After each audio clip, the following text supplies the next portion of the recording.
I don't think I do it. But Arsenal started like a house on fire. Signing number 2 for this new era. It's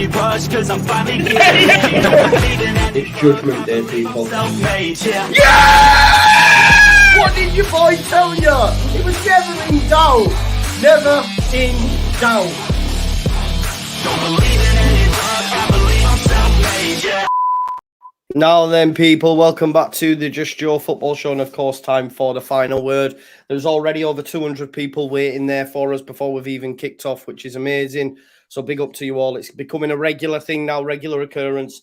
After every game, we get together. No Rocco tonight. The missus has got him on a tight leash.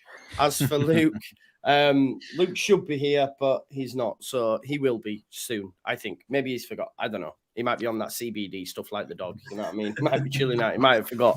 But I hope you are all doing well. Of course, for me, we'll kick it straight off. I thought it was a great result. And at the time on the watch along, people were like, great result. We were 2-0 up. But still for me, like, Joe, I can see you nodding your head, sorry. Great result, right? Yeah, fantastic result. I mean, before the game, you know, you looked at Twitter, everybody was, we're going to get smashed, we're going to get battered, we're going to get smashed. Even to be 2-0 up, I was at football training, so I had to watch it after I got back. But I was talking to one of the lads in the team who's also a Leeds fan. And I said, 2-0 up. He goes, yeah, that'll finish 2-all. I was like, yeah, about that. Yeah, that's about right. So delighted. When I got back and I was like, yeah, it's 2-all. But it's a good point away to a very good Manchester United team. So you'd have taken that every day of the week after the Forest game. Yeah. Chris, I don't know about you, but when the second went in at the time that it did, like Joe's saying there, it'll finish 2-all there. I was resigned to the fact that we were going to lose that game, knowing that they'd won 13 on the spin at Old Trafford prior to that. Yeah, mate. I was at a charity like type dinner thing last night at Headingley, and when the second went in, my phone obviously buzzed, and I was like, "Oh, that'll be 1-all." Saw it was 2-0. Yelped at the table while the sport going on, and someone looked at me. I was like, 2-0. And then immediately thought, we'll lose this 3-2. Yeah. Because it'd just be so Leeds to do it. So when I eventually saw the full-time score, mate, I thought, that's a great result. And it's massive. It's far bigger than a point for me because it reinstills belief in the team. They'll be absolutely flying into Sunday now. Ellen Road will be absolutely bouncing. And we've got, I think, a genuine chance of turning them over at our place now on Sunday. I really do. It's unprecedented, isn't it, playing them that close together? So the fact that they have gone and won that, and won, feels like a victory. Because I didn't watch it, it felt like I saw the result and was like, oh, that's a good result. But I suppose if you were watching the game and you got 2-0 up, you're thinking, when you get a draw, you're thinking that's 2 points thrown down the drain. But if you just look at the scoreline at the end of the day, a point at Old Trafford, pretty good, especially considering the run that they've been on.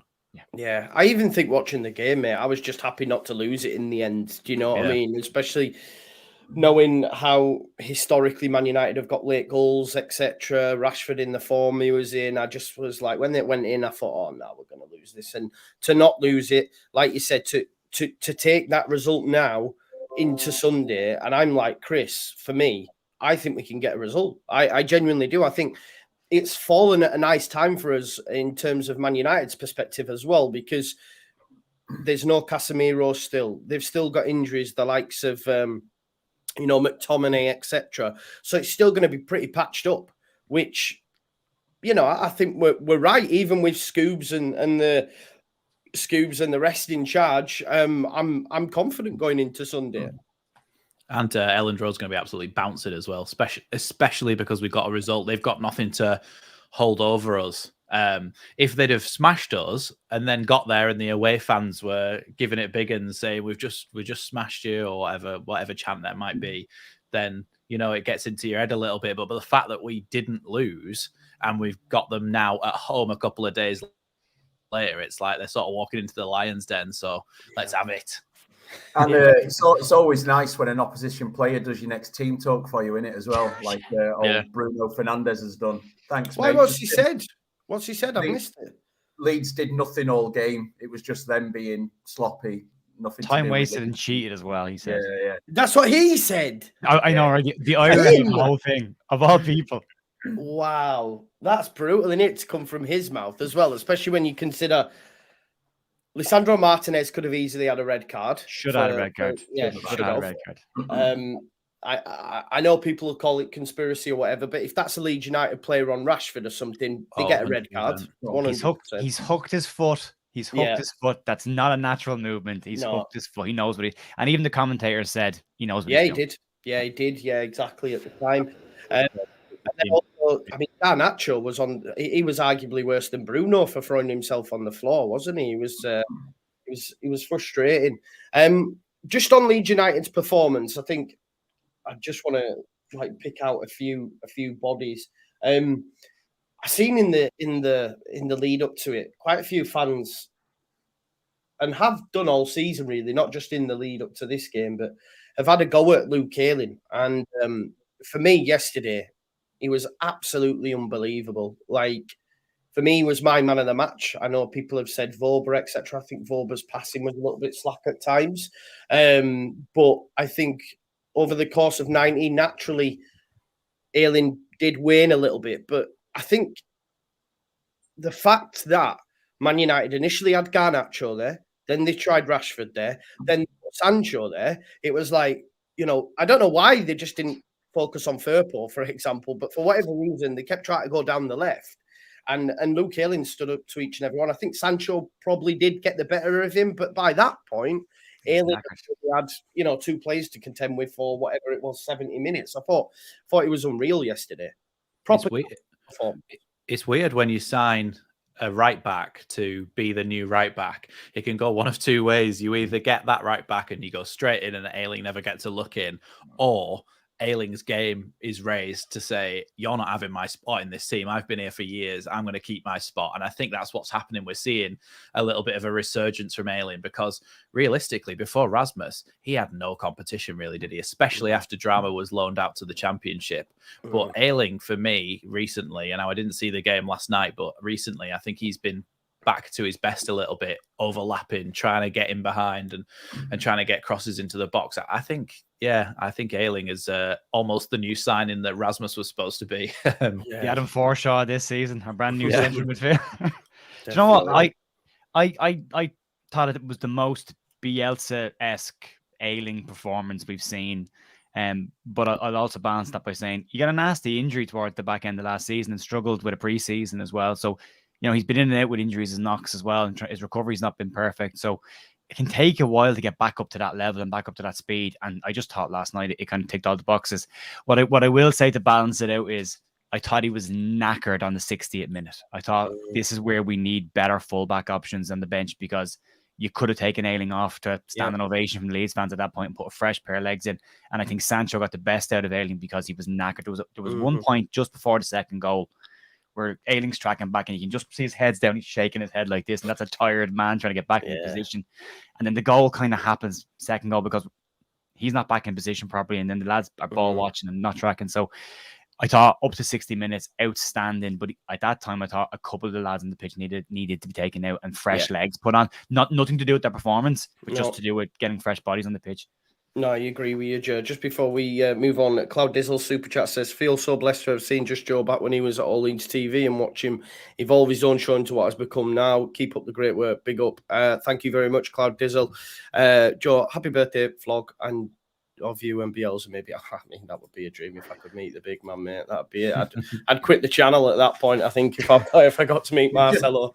Just move in with him, wouldn't you? Imagine. I say, can you be my granddad, man? Please. I just say, granddad. No, don't quit the channel then. Just put on like a 24-hour live stream in the corner. I want to see what happens in that room. Just Joe sat in floods of tears, not Have you tried? He drinks that mate or mate, doesn't he? Like all the time. Have you tried it? Has anyone actually tried that, by the way? No. So I got sent some by a guy called Nacho, who actually he's a YouTuber who lives in England but's from Argentina, and he was the guy that managed to get into Ellen Road the day we beat Charlton, if you remember, when we confirmed we went. Yeah, he did a full vlog, didn't he? Yeah, and he got to meet Bielsa, and he actually started to sell that mate stuff and asked me if I would put it on my social media or whatever. So I did, and It's disgusting. It's not nice, not for me anyway. These biscuits were nice that I got with them. I forgot what they're called. But the mate, you drink it out of like it's almost like a bong. I don't know. It's like a steel cup with like a little Yeah, steel yeah, straw. Yeah, I see. You see Yeah, all the yeah. players. Yeah, Is it a not for coffee? me. Is it? Well, it's more like tea leaves. It's like green leaves. It's just not nice, mate. Not for me anyway. So Giles says we have the players now. What we need is game management, some tactics, and a bit of calmness on the ball. Happy birthday, Joe. Thank you. We have got a few. This isn't to disregard me or Chris here, but I think the other two are maybe a bit more tactically astute than what me and Chris are. When the game was on, I said at halftime, that's what you call tactics. And a lot of people came at me and went, well, Joe, it's exactly the same. Now, I think structurally, maybe the 4-3-3 looked the same, but in terms of when we engineered the press, when we chose to press, it looked totally different and was a lot more methodical and well thought out. I don't know what you guys think on the tactics. We'll come to you, Joe. I agree with you to start with. You could see tactics and you could see shape. The shape was the most important thing. The one thing that stood out for me, I've had a laugh at a couple of people being critical of Adams and McKennie. I nearly called them McAdams. I thought I catch on that instead of Fred McAdams. Yeah. I thought the way the double pivot worked was really done well. I don't think we saw a huge amount of what McKennie can do on the ball. He did a huge amount of work covering passing lanes and covering spaces in the middle. And I thought he actually did a better job than we see with Rocket and Adams, because you could definitely see one was staying and one was going. They weren't both going. There's been times this season where when we've lost the ball on the edge of the box, you turn to see where the midfield two are and they're on the edge of the box. I think you could definitely see the double pivot working really, really well. They call it a sliding door as well. It's like this in the middle of the park, and when one goes, one drops, and it just goes like that. So I thought that was the first thing. And then I thought how we defended was very obvious. We defended from the front, not the back. We didn't drop in on goal kicks and get a shape. We stayed up high. We covered, our two wingers covered their fullbacks, so they weren't getting the ball short, forced United to go long. So there was a clear plan there as well. They looked really organised from a defensive perspective. I didn't think in the first half we looked under any major threat. I thought the shape was just nice. If they did get in behind, there was always a covering player. Fullbacks weren't getting caught out too high either. I thought Stroke was doing really well up until he got injured. I thought his tackle for the goal was fantastic as well. Yeah. But that was the big thing for me. We defended really high up the pitch, where versus the second half, and especially the first 10 minutes of the second half, we defended on the edge of the 18-yard line. At one point, it was a clear low block we were trying to do, which we haven't done pretty much at all. Except it was a bit wider than it should have been. There was gaps in it and people were getting in behind us. And I thought that was the mistake in the second half, was we sat back, and as soon as they scored their first goal, we start pressing from the front again and it changed back again. So I thought there was, considering they had 20 minutes shape and the rest of the preparation was video work, I thought they did an incredible job to get that shape. It wasn't as wide as I think as people would still like to see it, but there was a lot more width, especially when the ball was on one side. Players weren't crowding. Nanto got a lot more space to show what he can do. There was less players running into his space. I thought Harrison, by the way, in the 10, again, is getting better and better in that role. Like, the one thing I thought stood out with Harrison in that role, and especially in the first half, was he was releasing the ball early and was releasing it quickly into players' passing lanes to get them attacking. So from a tactical point of view, I think for a lot of that game, outside maybe 10 minutes of the game, I thought was spot on. It'll be a trickier one. I'm not as optimistic about the Ellen Road game, because they'll have now a sample match to go. This is how they play. The one area we're really weak on, and I was concerned about it, is crosses. We concede way too many crosses into the box. I saw people criticizing Koch for the goal and not getting in front of Rashford. Rashford was exactly where he was supposed to be, between the centre halves. The mistake for me is Firpo, left back. He doesn't get to the ball in time, and then he doesn't cut the cross out. If he does that, the ball never gets crossed in the first place. So there's still a couple little gaps there. We're still conceding way too many crosses, and United attacked us consistently wide and crossed. So we need to get better at that for the next game, but they'll have a plan coming into that game as well now. Yeah, I think when I watched the game, I'm sort of glad, Joe, that they started with Weghorst, but I think that might change on Sunday, because they dealt with him with ease, whereas when Rashford moved centrally and stuff, it was a little bit more difficult for the defenders to deal with, I think. For sure. Max, obviously, we just had a super chat come in saying Scoobs.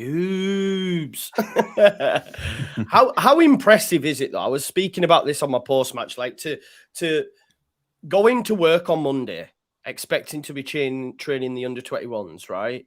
And then to be told by tea time, you know, you're going to be managing the first team, and then on Wednesday you're going to Old Trafford. Like, it's so impressive to think him and the rest of them, you know, Chris Armas, and I keep forgetting the other guy's name. It's because it's so close. Paco Gallardo. Gallardo, right? Okay. It's so impressive, right, Max? Yeah, it's some people just land on their feet when they've put in these situations, and I think he's just thought, really, what have I got to lose? Like, this isn't my job that I was signed up for. And he's gone in there and he's said, right, well, I'll do what I can do with the time that I've got, and it worked. And what is helping as well, I think, is the fact that sometimes you just need a different voice. And when the players have been listening to Jesse for a year now, saying the same things, sometimes the new manager bounce, or when somebody like, do you remember when Duncan Ferguson took over at Everton and got a load of results in a row after, I can't remember who it was that got sacked, but sometimes just changing the person who's in charge, a different voice, a few different tweaks, a few little different ideas, because from what I've heard, it wasn't entirely different to Marsh's system. It was slightly different, and there was some changes, but it wasn't entirely different. It's just sometimes you just need a different voice and maybe some slight flexibility of ideas. And maybe, I know when Maric tweeted those things, that one of the things he said was he would have liked to instill some, whatever he said, basically, he would have liked to have had, he would like to have had more of an influence. And so maybe March was a bit of totalitarian in that way, my way or the highway. Rennie Maric is sticking around for a job, I'm sure of it, because he was at the game and he keeps tweeting out on that. As well. Yeah, I don't know why he went. It made no sense. Well, we said this after the show the weekend, Joe. We talked about it, and I said I wasn't sure what Jesse Marsh and his relationship was like, because I saw him pushing March away at the start of the season, and then March puts that tweet out, and you're like, yeah, okay, probably wasn't great between the two of them. I agree, Max. I was shocked that he went, because he wasn't a Jesse Marsh appointment, and he wasn't a Jesse Marsh man. He was brought in because he was seen in Europe as being one of the more insightful tactical coaches or tacticians in the game, or getting into the game. So I was shocked that they let him go, and maybe he is sticking around for the new manager. You just don't know, do you? Yeah. Everyone's asking why is Chris Armas still there, and I was like, but someone has to take training. It's like you can't sack all the coaching staff and have no one to take the first team training. So, I mean, he's still there for that. I expect as soon as a new coach comes in, Chris Armas will go, but I'd be shocked if Rennie March doesn't come back into the fold. Yeah. I think another manager coming in would be happy to have somebody like Rennie Maric, especially if he's obviously at some point got pissed off because he's tried to instill some of his ideas into what Jesse's doing. And obviously Jesse's not accepted them. But I think another European coach who would come in and say, the more insight that I can have, the better. Like, the best people who are doing the best and succeeding the most don't have just yes men around them. They have people who challenge them and say, this, maybe we could do it this way instead. Maybe we could do it this way. And sometimes the manager's in charge. Sometimes they'll go, oh, actually, I don't think that's the best idea. Other times they'll go, well, yeah, actually, I think we should implement that. And I think maybe that's what Jesse wasn't doing. And I can see why, if you're brought in as an assistant coach, I can see why you would be pissed off if your entire job is to try and add your influence to what the manager's doing. And if he's not listening to you, you're like, well, why am I here? But like Joe said, he's highly rated, Rennie Maric, and I think anybody else would be happy to have him as part of the staff and say, right, well, yeah, what do you think on this? But I also think we said tonight as well, it's very unusual to hire somebody as an assistant manager and then spend 3 months trying to hire another assistant manager, but the one that the manager wants. So when Chris Armas gets there and is announced as assistant manager, well, wasn't Rennie Maric already the assistant manager? Has he been bumped down the ladder now because of this guy coming in? So. Chris, you know what I find quite interesting? We all had this opinion that all the players, etc., were all fighting for Jesse. And I was listening to Guardian Football Weekly earlier, and Lucy Ward was on there, and they asked her about the situation. And she made the point that she's been hearing a few things that maybe not everything was rosy. And she actually made the point that none, not even the American lads, had come out and thanked Jessie. Like it's been total radio silence. And then we see Rennie Marich tweet out and basically say, I tried to get ideas across, wasn't able to. He basically said, a new manager comes in, they get results. That's in effect what he said, which, by the way, I got battered for saying on Twitter. But you know what I mean? I love to say I told you so. But it's your birthday, we'll allow you to. Yeah, exactly.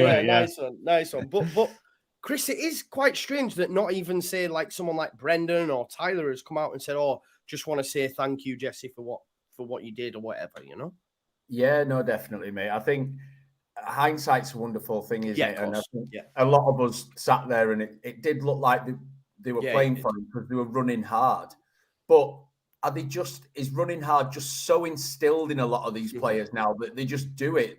Some of them have been doing it now for 4 seasons under the previous manager as well. Tyler Adams is a natural animal who will run for 90 minutes.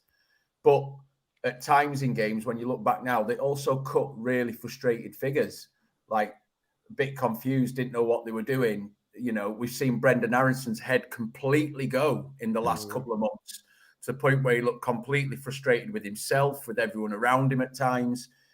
And clearly something wasn't right. And yeah, the fact, and Lucy Ward makes a good point, doesn't she? The fact that no one has come out and said anything does, even I think in post-match interviews, they never mentioned him or anything like that. It just spoke about the game.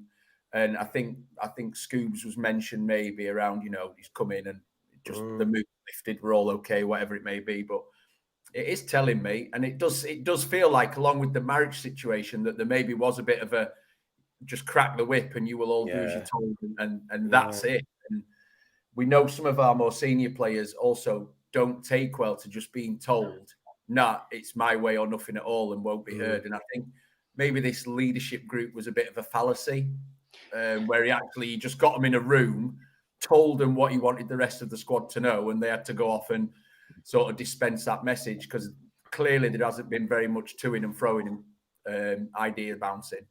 No, there looked to be a huge amount of pressure relieving the players last night. I've never seen us start a game as quickly as we did. Like I've seen us run around quickly, but not in the structured nature that we went at them with. I thought it was evident. I thought Brendan Aronson, when he came off the bench as well, actually looked really good. And he had more space to run around in, so it wasn't getting kicked as much. Yeah, he hit the post with a free. Even that, like, Nonto was taking corners. Yeah, that's the first time he's ever done it. So I'm like, well, for me, even something small nuance like that, it's like, well, he's clearly got ball striking abilities, otherwise he won't be on the corners. So as soon as Jessie's gone, he's now taking the corners. Yet previously we've had 2 on the corners. This, I know Jessie was big on set pieces. He spoke about watching Brentford's, etc. You know what I mean? But yeah, exactly. I hate that stuff. It's the fact that straight away, even that, I thought, well, I didn't even know Nonto could take a corner. But then all of a sudden, the club are letting him doing it. So, but there's an obvious thing with Nonto. Yeah, he can strike a ball, but he's not going to win a header in the box. So you're not going to put him in there, and you're not going to leave him as the last defender covering for counterattacks. So what do you do with him? So it's like, well, you can whip a ball. You've got a good strike of it, but stick you on corners. You either put him on it or you leave him on the edge of the box. Correct. Yeah. But I think as well, it's easy to see, going back to the original point about what Lucy Ward said, it's easy to be mistaken in thinking that the players are still running for the manager because of our transfer policy. Like, our transfer policy is that we don't sign knobheads, is the long and short of it. That we go out there and we do a little bit of a background check on what the personality is like. We talk to people around them. We say, what is he actually like? Like when Saeed Benrahma, he posted a bloody drone compilation of him getting his hair cut on holiday. The club were just like, he seems like a tosser. We won't have him. But so I just think it's genuinely, when Jessie was always saying it's a great group of lads, a great group of young men, it probably actually is. They're probably all pretty sound and would run no matter what and would never down tools because they don't have overinflated egos. They just seem like genuinely a good group of lads who would just try no matter what. Yeah. Whereas, a nice mix though. You have a nice mix of like kids, very young players in the very, very early 20s, and then a mix of much older players who are in the 30s, and there's nobody in the middle there. So the lads that are older are kind of, well, go with the manager because want another contract, want to stay here a bit longer. I'm running out of miles, so yes, and let's go along with it. The younger lads don't know any better, are going to just come in and assume that's the way it is around here. And you've no one in the middle of experience of the 28, 29-year-olds who are going, hang on a second, this is bullshit, not doing that. You're missing that bit. So one's easy to manipulate and one is kind of playing a game. Yeah, it's and at the end of the day, football at its core, right, is quite a simple game. And it looked like Scoobs simplified things last night. It was one man goes over, takes a corner, put the ball in the box. Free kicks on that side. Brendan's on the pitch. He's right-footed. He's going to hit that ball towards that rectangular thing where it feels like we just simplified things and everyone knew what they were meant to be doing and where they were meant to be. And maybe I know Scoobs as well, because I think either he said it or one of the players said it, that he also just told them to go out and enjoy it, go out and have fun. And when you can have that fun playing football, it's a far easier game, right? It's like anything. If you enjoy what you're doing, it's far easier than not enjoying it. So I think Scoobs and the rest of the team deserve an awful lot of credit. Like say 20 minutes on the pitch and some videos, and they get that out of it. You know me, I'm very reactionary, very emotional. I was saying to people, if we beat Man United, I'm getting a Scoobs tattoo. And I would have been one of them going, give it him till end of season, man. I was just gonna say, I just woke up this morning and all I saw on my Twitter feed was, give it to Scoobs. Like, oh, lads, relax. Just relax for a second. Just Scoob sitting there reading it going, Ree! You've been dying to do that, haven't you? You've been dying to do that. I wonder if, say he gets a good result on Sunday, I wonder if when the new man comes in, maybe Scoobs has a bit of a Jacko done to him and he gets brought into the first team fold, which I think would be deserving because clearly the players have reacted to him really well. But yeah, I'm not going to be that reactionary and get my Scoobs shirt on Sunday afternoon if we won. I did like some. I put it. There's a picture doing the rounds last night. I tweeted it out with a couple of words on it. Of Scoobs giving it that after we'd scored, and the more you zoomed in on his face and his eyes specifically, there was like so many different emotions going on at the same time. I was like, I feel really proud for this guy. I'm delighted he's got his chance, and what a place to go and get a point in your first ever Premier League game. But the more you zoomed in on, he's like, he's celebrating, but he's clearly holding back, and just a look in his eye of going, not supposed to be here, but this is working. This is working. I didn't know, but he's a PE teacher, wasn't he? Yeah, 12 months ago he was in a UEFA technical role, so not even necessarily on the pitch. So to go from sitting in an office probably last year to makes it even madder. It's great. I wouldn't, and also I wouldn't take Chris Armas out of the equation. I'm not either, because he was very active on the sideline talking to Scoobs and what was going on. So, I wouldn't take his what am I looking for here? The word his contribution. I don't want to give him any credit, mate. I don't want to. It's really hard. just go. Yeah, they all did well, man. They all did well. It was a great performance and one we can hopefully take into Sunday. Now we all seen during the week Radrazani tweet out that we would have a manager. He's now on a mad one on Twitter. I've been out for lunch, come back, seen him putting sick emojis, seen him. I think he thought he'd signed JFK, wasn't it, at one point, and quickly, corrected it to JK. But he seems to be on a bit of a mad one. We know like Savino, but what do we make to the manager search? How it's been evolving so far, folks? Who wants to start us off? I think it's just been probably more complicated than they wanted it to be, right? But yeah. When you're going for these successful managers, because it looks like certainly two of the three who were shortlisted and then all the other names happened, but they're doing really well at the current clubs. Rayo Vallecano are fifth in La Liga, Feyenoord are top of the Dutch league. They're not easy. These clubs just aren't going to bend over and go, take our manager, feel free. Do you know what I mean? So it was never going to be easy. And I think, Rads loves to just fire off early, doesn't he? Bless him. He's clearly in Amsterdam on a mad one. I think Phil Hayes there with him from this afternoon as well, with what he's been tweeting out with his picture of something or other. And do you think Phil's there? I think they're all there, mate. I think that they've all been hacked or they're all on a mad one. Red light district. What did he mean with the potting the ball. Gallardo reference. I thought it was a Gallardo reference, but I'm not 100% sure. I think he tweeted after that to say it's in relation to JFK. So Rad's tweet then. Yeah, I was still like, what? I was reading it thinking, what's it about? But I don't think this Rad stuff is as bad as some of the stuff he's done before. Like the Adam Forshaw one, just short, mate. Just brain dead. Yeah. That was. It was the hopefully white smoke, but he's actually trying to be transparent. And at the time, he probably thought that would happen, and I reckon that was because that was Corberan, and he's extended his contract because they said, didn't they, they'd only offered him 18 months and he wanted longer than that or something. So maybe he's just trying to be transparent. And then obviously he said hopefully, he didn't say guaranteed manager in the morning. I think you tweeted that, Joe, didn't you? That that's my mate actually that I go to games with. That's just you've just highlighted there, Joe.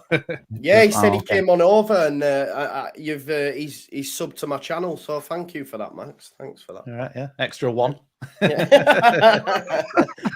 Cheers, bro. Listen, just while we're on that, we've got 900 people in the chat, by the way. So if you haven't already, please do smash a like on the video. And I forgot to mention it at the start.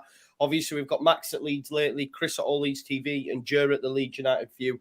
Each and every one of these lads' channels is in the description, as well as Rocco and as well as Luke at Ought to Know Better. So make sure you share the love about, please, folks, and smash a like on the video if you haven't already.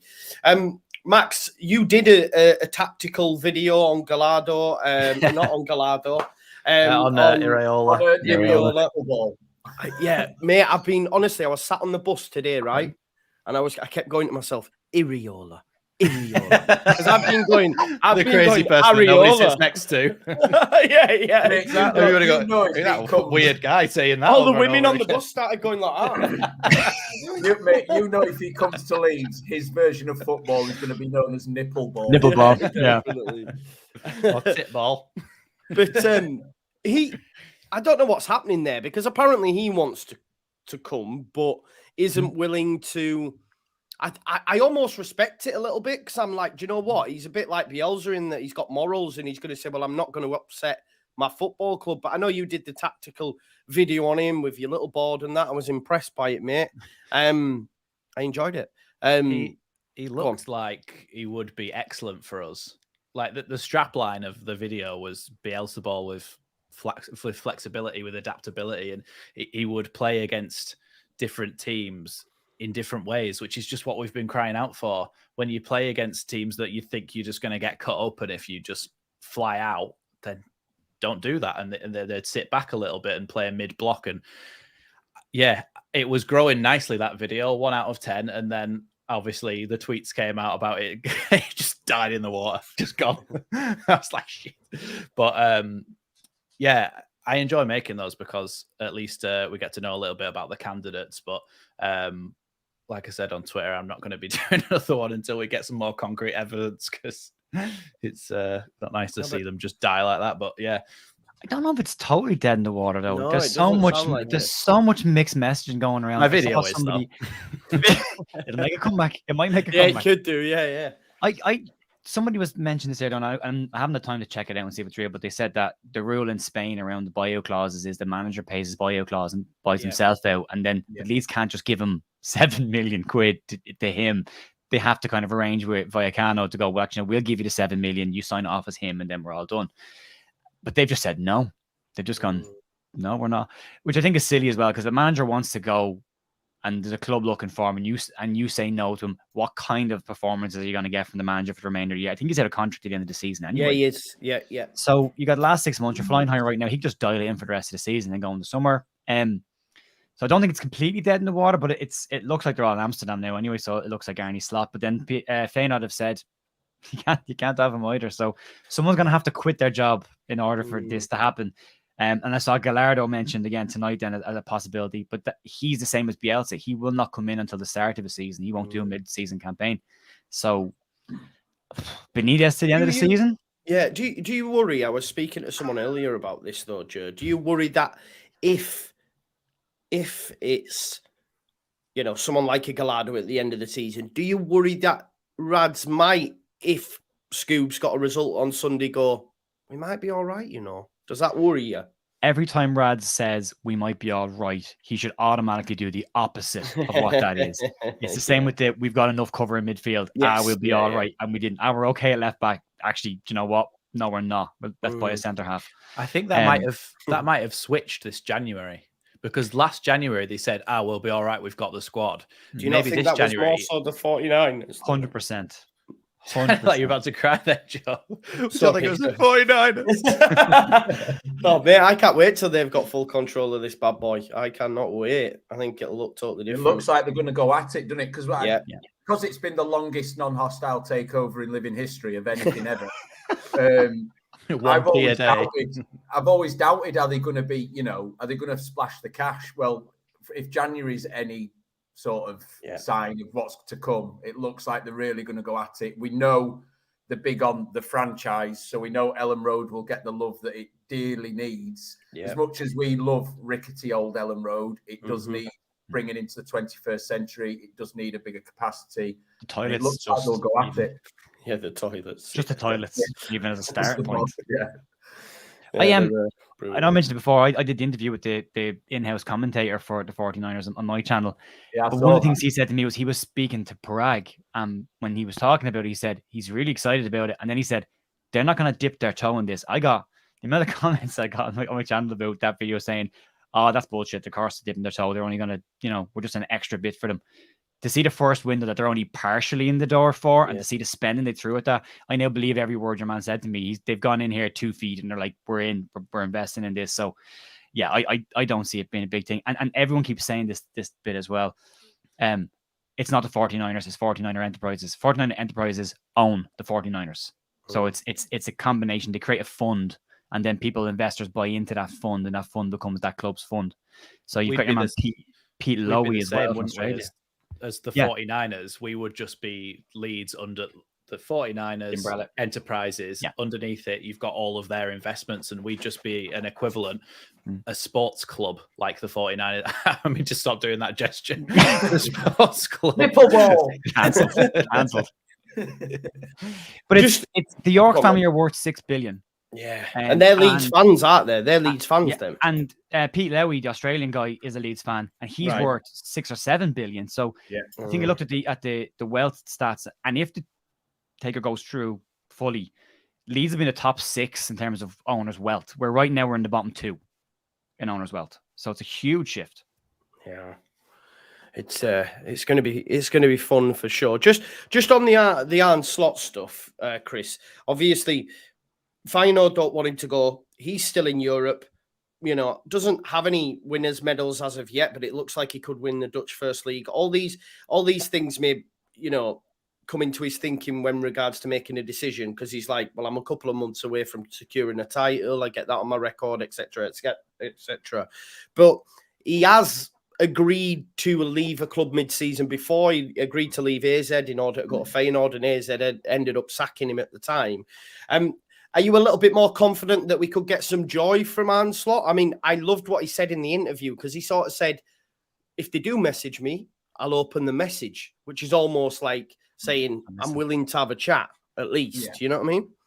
He sounds like probably the most likely out of the sort of 3 that we've been talking around who could come, which, again, from very little of what I know of him, apart from what I've seen on Twitter, on YouTube, I think any one of those 3 would be great for Leeds. I'd be more than happy with any one of those 3. Let's get that clear. So I think he's probably the most likely. But I do worry, because of the position they're in, would he be like the other 2 and be like, end of the season only, then I'll come.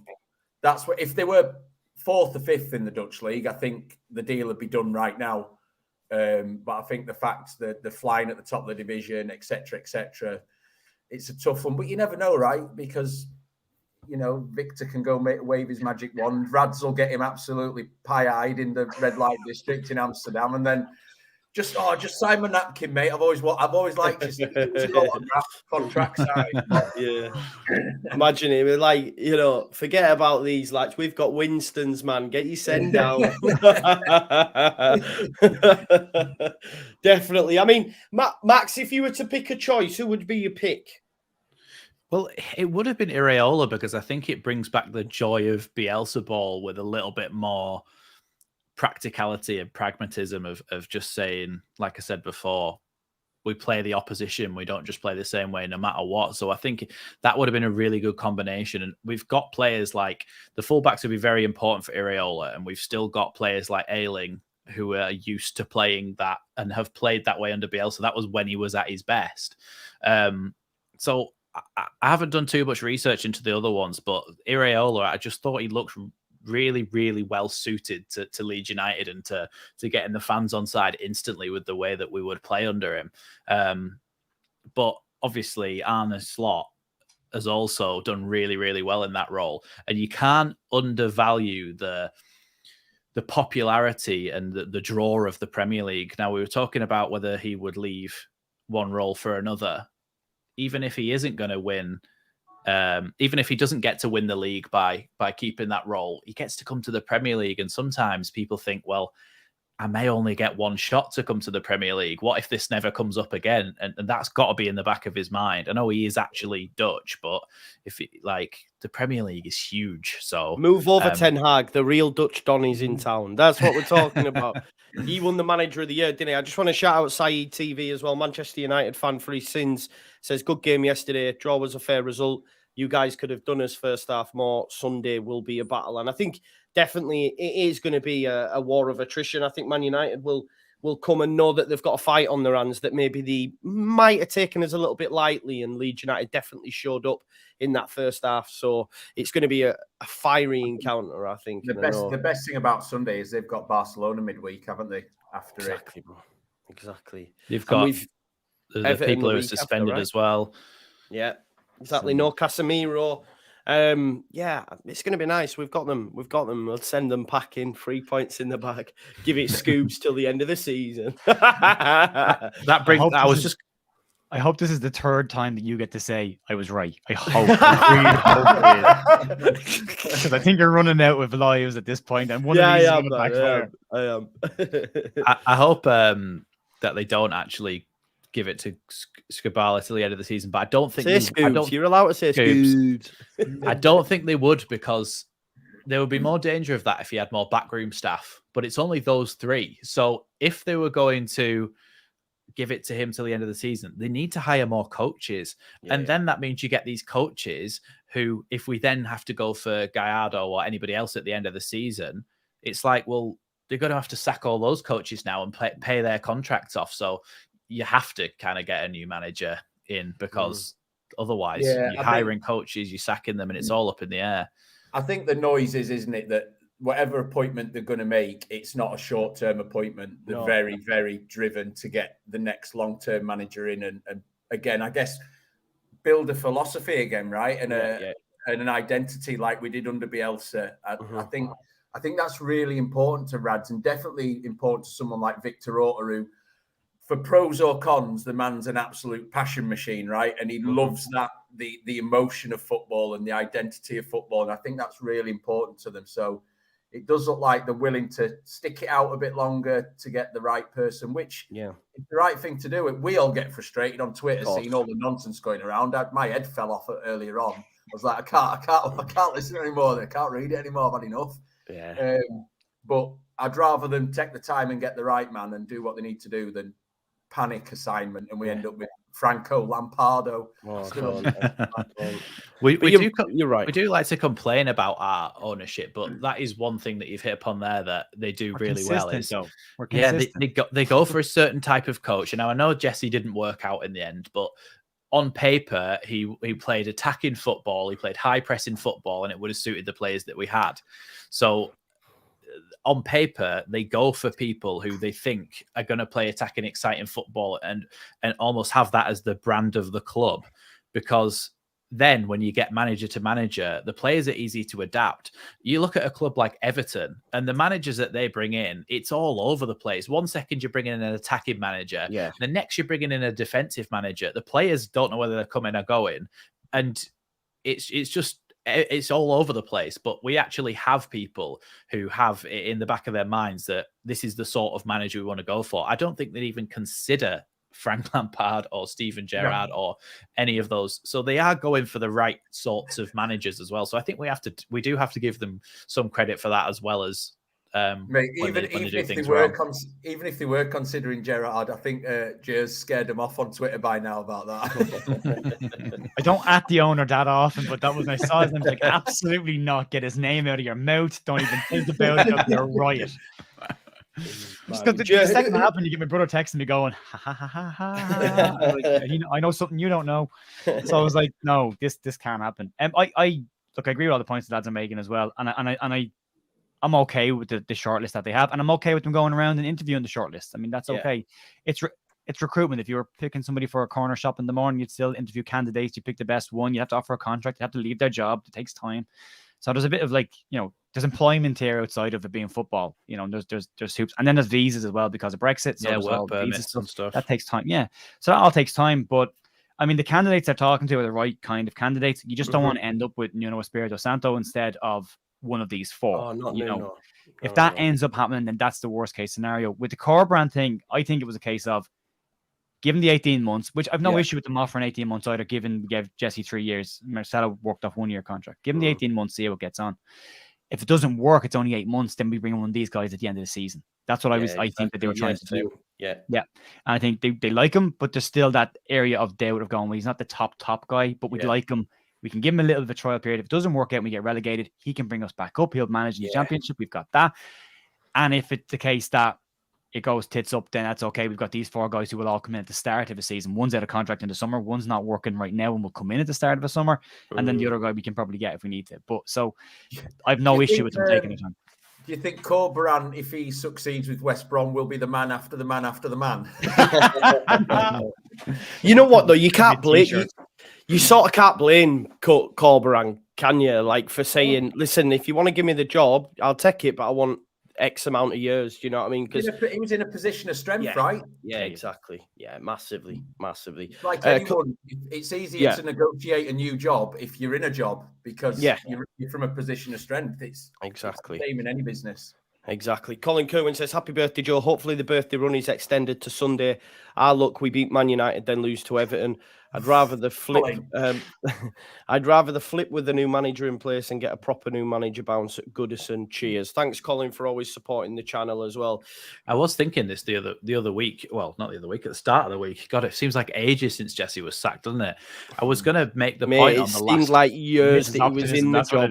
For me, it felt like a decade he was in that job. You don't understand. Like, it's made me realize just how.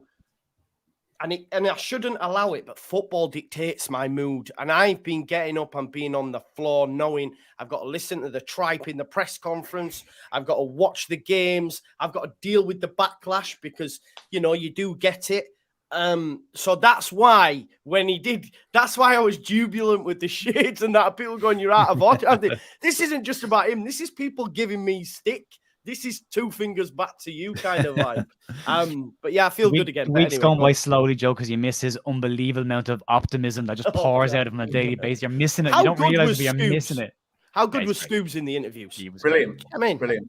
His pre-match was like 7 minutes long, wasn't it? It was just in and out. I was going to say, from a content creation point of view, taking notes from it was a breeze. It was in and out. That much written. It was like, that's that done. I was playing Football Manager at the same time. I was waiting for the embargo screen to come up. Brilliant. Listen, Max, even the guys interviewing him were like, ask a question, give a 2-word answer, and you follow up, no. Okay, next person.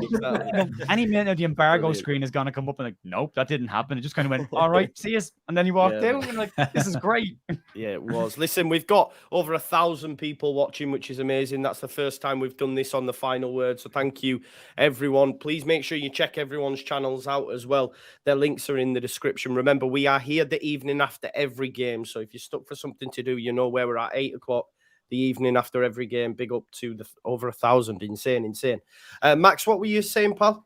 I was just going to say about how clubs sometimes time the manager sacking so that they get the new manager bounce at the right time. And I thought that they were going to be bringing him in, a new manager, before the Man United games, which isn't necessarily the best thing to do because there's a big chance you lose those games even with a new manager.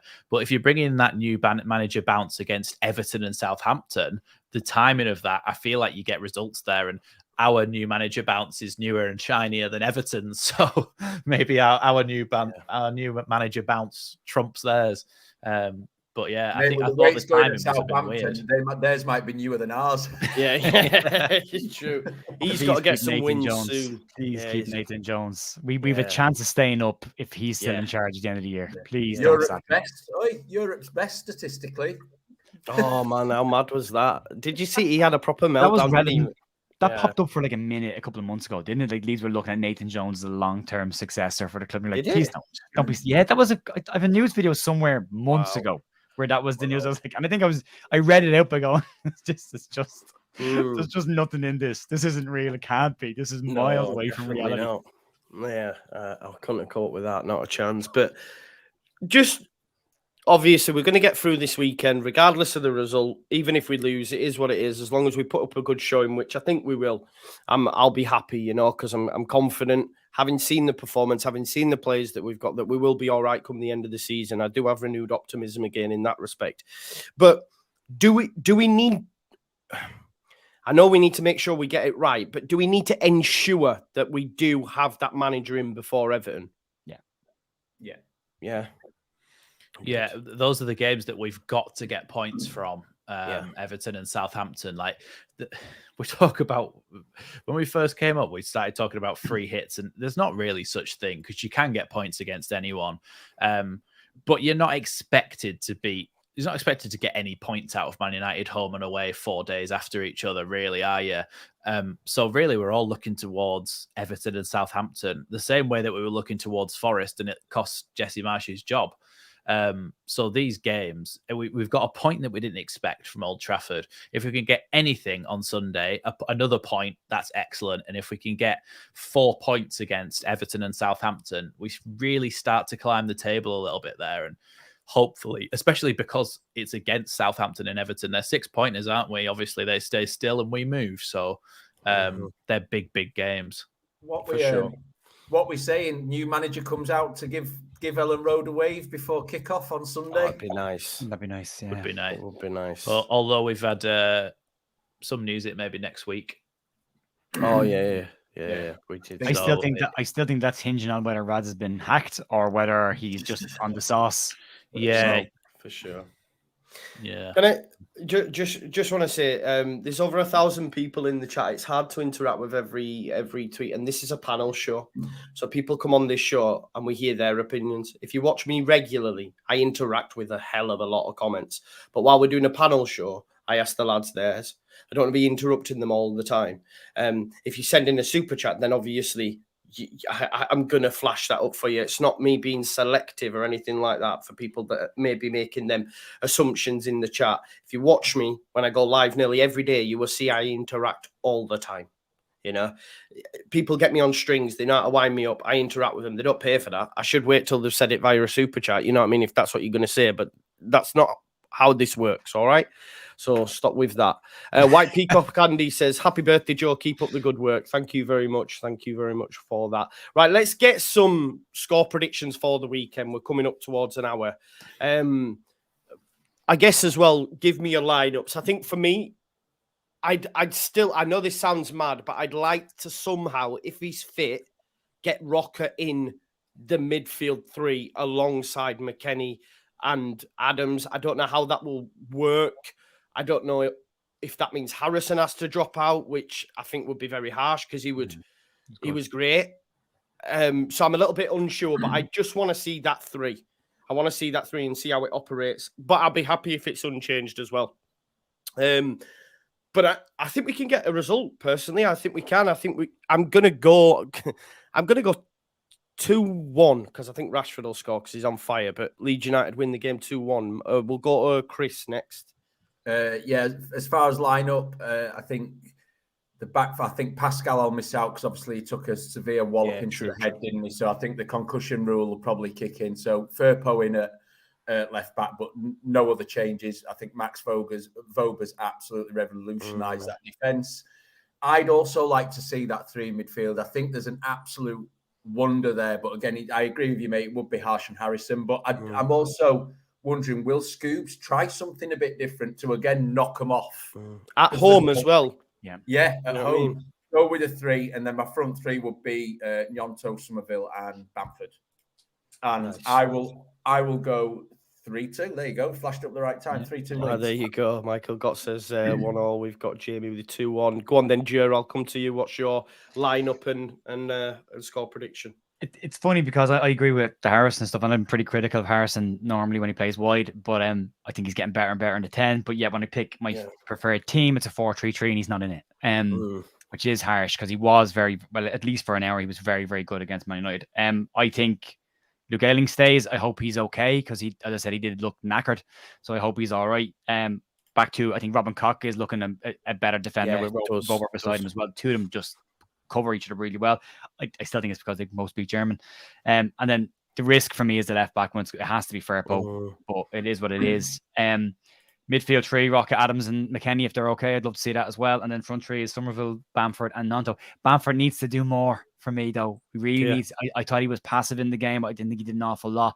A couple of his lovely passes are actually bad touches that ran off his foot. Gnonto had a strike where he nearly broke his own foot kicking the ball. I think Martinez tackled him, and it was just Bamford trying to take the ball down and just miscontrol it straight in front of Gnonto. So he needs to do more. He needs to be way more involved in the game than he was. But outside of that, I don't think he can change the team that much. No, 3-0 to Leeds. Yeah, I'm just processing your Bamford hate. That's all. Because I'm just joking. Criticism. I look. I think it's been said by other people before. He's better when there's competition. I don't think River is competition right now for that position. Still learning the game. I just don't think he does as much as he does when there is somebody on the bench behind him. He's looked sharp at times. I didn't think he looked great against United, but then he was being marked by 2 very good centre halves as well. Yeah. Manchester United. Sorry, I said United. I get killed for that. But yeah, 3-0, but it would probably be 0-0. I'd probably take it. I'd take it. 2 points from Manchester United and then get at least 4 out of the next 2. That'd be nice. It'd be nice. Go on then, Max. You finish us off, buddy. I don't think it's necessarily a terrible thing to drop Harrison, even if he's been playing well, because it's just different players for different games, isn't it? If you want to be a bit more solid, you play Rocker and Adams in a double pivot. Someone told me off for saying double pivot because it's physically impossible. Is that what they said? Yeah, on a football tactics board, it's not possible. They said a pivot means just one, but I was like, we're talking about football, it's not scientific. Anyway, aside from that, you have Rocker and Adams, and then you have McKennie just sat just in front of them as a midfield 3, as if you were in a 4-3-3, and I think that solidifies us a little bit there. And I think, although maybe it's a little bit harsh to drop Jack Harrison, I think maybe bringing him on later into the game could do something. It just depends on the game state when we start to decide to make substitutions. I think we're going to draw 1-1, which is a really good base to have 2 draws against them to take into Everton and Southampton. So yeah, I think we're going to draw 1-1, pretty much the same team as what everybody else has said. Those 3 in midfield and Verba commanding things at the back. Yeah, he was exceptional, to be fair to him. Incredible. He was. Yeah. Right, folks. Well, listen. Just before we go, we've had a super chat. He says, "Hi guys, do you think the players had some influence on the way we set up and operated on Wednesday? Who wants to answer that question? Go on, Joe. No. You no? Don't think so. Nope. No. That's it. I don't think it was their call. No. The 3 coaches, they think they picked the team. They set them out how they wanted them to play. Scoop said he wasn't going to go too far off what Jesse did. He didn't. They just played a little bit wider and pressed a little bit deeper. But yes, no, I don't think they had any influence. You maybe could have said the fact that Gnonto took some corners. They maybe said, well, why don't we try Gnonto? Because do you know what I mean? Yeah. Unless we throw him, he's not going to win a header. So, to be fair, even though he's only 18 Italian, he needs to be pretty good at kicking a ball to be in the Premier League. Like I think that's our minimum requirement, Chris, isn't it? That they can at least kick a ball. Mate, I don't know. Some of the stuff we've seen at points, I'm not sure he's ever played football before. Yeah. The amount of players he can't fucking beat the first man. It's like Sunday League. Like, you gotta beat the first man. Isn't that every Jack Harrison corner from the last 2 years? Yeah, true. I mean, just to quickly mention, I think Willie Gnonto, £3.8 million. Yeah. What a revelation that kid is. good luck, Victor, or whoever owns the club and is running his director of football in the summer, because our door is going to be getting beaten heavily with a lot of money being waved at it. He's in a 5-year deal, isn't he? Is a 5-year deal? So. We have to get better to keep players like him. It's not just him. I think this is a really exciting young team with the right recruitment at the back. And I think the summer window's all about recruitment at the back. But I think if we can do that and put a little bit of experience in there, I think this is potentially a really, really good side.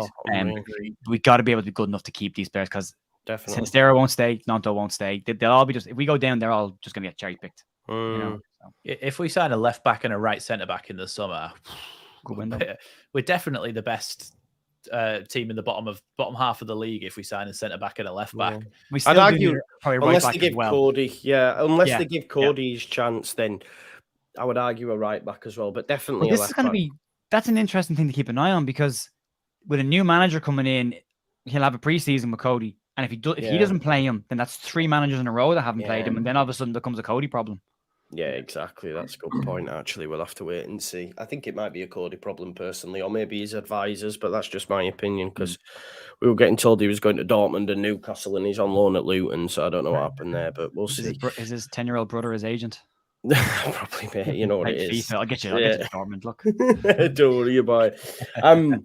Right, before we leave, then let's just go around the houses, because I know Max tells me off if I don't do this. Max, what's going on Leeds? What's going on Leeds lately over the next couple of days? Well, I'll be going to the game on Sunday, so match day vlog for those of you who can't get to games. You'll be able to see what it's like from actually inside the stands at a Leeds. Which stand are you in? In the cheese wedge. Nice. All cheese, aren't we? All cheese, aren't we? Yeah. With Glenn that was commenting before, I'll be stood next to him. Nice. So yeah, match day vlog from that, and then hopefully once a manager is a little bit more concrete, I will do another. Mate, you're missing a trick. Get the slot one done anyway. Get the slot one done anyway. You're missing a trick, because I'll watch it and I know everyone else will. So. Yeah, that's true. So if I can be asked, I'll make that one. What about you, Joe, on Leeds United view? Usual stuff. Back tomorrow morning with the news, whatever that looks like. Hoping to do kind of an end of week news roundup, kind of live stream on Friday evening. But not guaranteed currently. I'm hoping to do it. It's not definite. I won't watch the game on Sunday either, because I have a preseason game with my lads. So we'll be at a game, so I'll catch up with it afterwards. So then back on Monday then for just the daily news stuff. So about 11, 12 o'clock in the morning. Nice one. And Chris over at All Leeds TV, has Oscar sorted his mic out? Yeah, that was so funny watching. Yeah, honestly, it was 15 miles away from the camera. Like, bless him, he can never get it all working. Oh, I love him. It'll be the usual, mate. Big match preview. Obviously, will probably be Saturday, I think. Scotty's sofa cam, and then I'll be back Sunday after the game, because I don't do watch longs, because I don't step in people's lanes, Max. I'm not doing a match day vlog, mate. I'm in Lewis's lane this time. He's in Lewis's lane. So I'll be back live post match, more than likely, as usual, where we have a therapy session, good or bad. It tends to make me feel a bit better. I always jump in, mate, after while I'm waiting for mine to upload. You always pop in and say hello, and there's no a rant or a good exactly, yeah. So there you have it, folks. Make sure you check out Auto Know Better as well, and of course Rocco at Leeds. Their podcast was out last night. If you want something to listen to, it's about 30 minutes long. It's good. Listen to it. It's in the description. Subscribe to everyone's channels. We're all grateful. Listen, we've had over 1,000 tonight, which is a record for this show. It's amazing. Make sure you go on over and show love to these lads' channels as well whilst you're at it. And we'll see you, as I say, 8 o'clock the evening after every game. I'll be back tomorrow around lunchtime with reaction to Mike Scubala's press conference. It'll probably be short and sweet, but I'll do it anyways. And we'll see you video, Joe. Yeah, exactly. Yeah. I just come on and go, Scoobs. Bye.